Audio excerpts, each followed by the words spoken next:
Well, I thought we really played well first half, and then second half we turned it over. We didn't rebound. We didn't get stops. We didn't get in transition. Credit Texas Tech. Credit their crowd. It's why they won 18 in a row here or whatever. But one thing we got to do a better job of is rebounding. We pride ourselves in that, and to get beat 21-12 second chance points, we can't go on the road, win games doing that. So we'll have to get better in that area. And everyone's got to pick it up. First question from John Warner with the Waco Tribune Herald. Scott, what made O'Banner so difficult to stop? Second half, he had 21 second half points. I think it started on the glass. He got himself going by, I mean, he's a grown man. I think their average age is 42 years old. And he does a great job getting position and wedging. And so that once the ball goes in through the bucket and you're a scorer, makes things easier for you. And they did a great job getting him the ball and getting some threes. We did a bad job losing them. And obviously he hurt us. Hurt us in both games. Next question from Kendall Cout with Sic'Em 365. Scott, with John being gone, kind of how do you feel like the guys did sort of in his absence? And where do you feel like defensively maybe things need to change with John gone? Well, I think first and foremost, rebounding. We came in second best offensive rebounding team in the country. And obviously Flo had 7, but we got to get Kendall, Jeremy, Matt. We got to get those guys rebounding. Guards got to get some long rebounds. So everyone's just got to pick it up. And that's again, one of John's biggest strengths defensively. I mean, he's up for all defensive, Wooden, Naismith, whatever. Yeah. Cause he can guard. So I thought first half, we really did a good job. Second half, we didn't. And we haven't had much time, obviously, to practice since John's been gone. And it's going to take some time to adjust. It's kind of like starting over with a different team. And then we've had so many guys come and go. It's great to get LJ back some minutes, and hopefully we can build off of this. But I was proud of our guys' fight. And you get down 12-13, you could give up, and we got within 2 possessions and maybe one more stop. It gets 1 possession. It really gets exciting. Next question from Eric Kelly with KWKT TV. Coach, how would you assess how you thought LJ played tonight? Obviously made his first 2, and then, just overall. It was great having him out there. He was on a minutes restriction, and I thought he did a great job. Next question from Kevin Longquist with Sic'EmSports.com.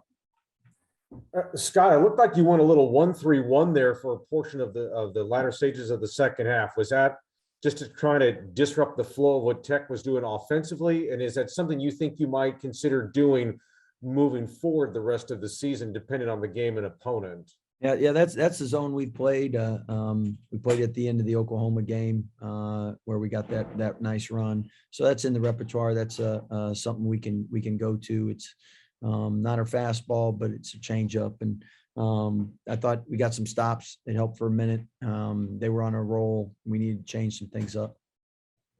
Next question from Gio Gennaro with the Baylor Lariat. Coach, looking ahead to the matchup with TCU, how different is this matchup going to be compared to the last time you faced off?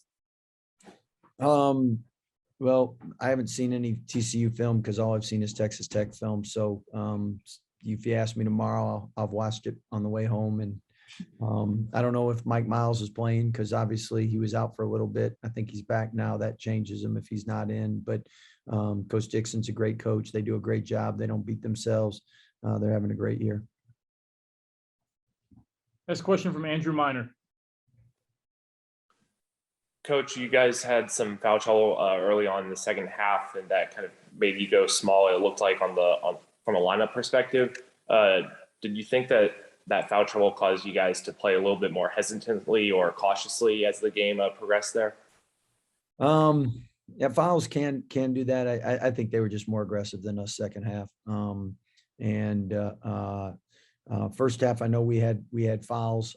They shot a lot of free throws, but I thought we were more aggressive first half. Second half, they really picked up their intensity, and we didn't match it. Thank you. All right, that's it for Coach. Coach, thank you for your time. Thank you, guys. Have a good night. All right, we're back with Adam Flagler. If you have a question for Adam, please use the raise hand function and I'll call on you individually. First up, John Werner with the Waco Tribune Herald. Adam, the offense was so efficient in the first half. What changed in the second half, do you think? Just we're moving the ball as well. Both teams are gonna make adjustments, but we didn't stick to the game plan. And for a good period of the game, we're just a one-half team, so we gotta learn from it and just come out in the second half a lot better in these upcoming games. Next question from Kendall Cowett with Sic'Em 365. Adam, a lot of new lineups with John's absence. How do you feel like you are kind of right now as a squad in terms of replacing John, which is, a very difficult thing to do? Yeah, definitely. It's not gonna be easy. He's one of the best glue guys in the country, and he does some amazing things that we definitely miss him out there. But yeah, it's a work in progress. We're gonna figure it out and move on from there. Next question from Stephen Hawkins with the Associated Press. And what was O'Banner able to do in the second half? I mean, he got hot pretty early, but what was he doing in the second half that you did in the first half other than making shots? That's what it is, just making shots, to be honest. We know his capabilities. We know who he can do behind the three-point line. And, we had a lot of mishaps, in the second half to allow him to shoot. So, yeah, definitely need to go back and focus a lot more on the scout and just, apply that to the game a lot better in both halves, not just one half. Next question from Eric Kelly with KWKT-TV in Waco. Adam, just in general, is there something that stuck out through two games against Texas Tech that there's something that they do that has given you guys those issues, especially as you get later on into games? Rebounding. They're a really tough team. We pride ourselves on being toughest team always, and they out-toughed us, especially these past two games. So definitely got to get back and just learn from our mistakes and just grow because, we can't win if we're not out toughing and competing at the highest level against anybody we play.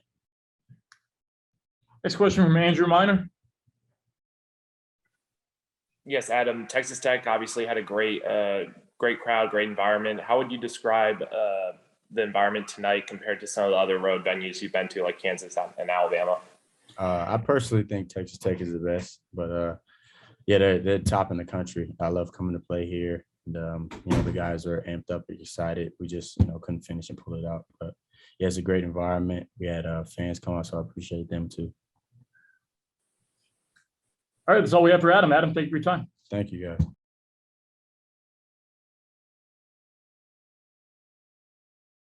All right, if you have a question for Flo, please use the raise hand function and I'll call on you individually. First up, John Werner with the Waco Tribune Herald. Flo, what made O'Banner so difficult to stop for them tonight? O'Banner is a good player, especially his ability to make corner threes. Kind of helped him stretch out the floor a little bit. And on defense, we kind of got lost in him a little bit and gave him some open looks with late contests. But yeah, credit to him for making tough shots too. Next question from Kendall Cowett with Sic'Em 365. Flo, with John now out for the season, in what ways has your role kind of changed and what the coaches want you to do? My role doesn't change. Very much similar. Just go and play hard, put our team in the best position to win, and obviously making tough plays. With that being offensive rebounding, defensive rebounding, just getting open looks and finishing and just getting our guys open.